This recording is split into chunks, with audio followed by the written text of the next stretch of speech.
जनतेच्या समस्येच्या बाबतीत। अनुज जोशी सरांचं दिव्यांग व अपंग व्यक्तींच्या समस्येसाठी खेड तहसीलदार कार्यालयाच्या आवारात 15 ऑगस्ट रोजी आमरण उपोषण।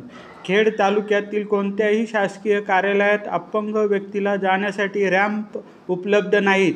त्यात खेड तहसीलदार कार्यालयाच्या आवारात रॅम्प आहे, परंतु रॅम्पवर जाण्यासाठी अडचण निर्माण करून ठेवण्यात आल्याचे दिसून येते। तसेच उपविभागीय कार्यालय येथे महसूलच्या कामानिमित्त अपंग व दिव्यांग आणि वयोवृद्ध जाऊ शकत नाही, कारण उपविभागीय कार्यालयात जाणारी लिफ्ट बंद आहे। तसेच नगर परिषदेचं कार्यालय पहिल्या मजल्यावर आहे।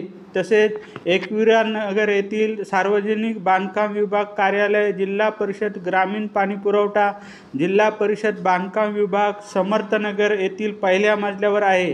तेथे जाण्यासाठी अतिशय अरुंद जिना आहे। तिथे धडधाकट माणसाची दमछाक होते। दिव्यांग बांधव काय चढणार?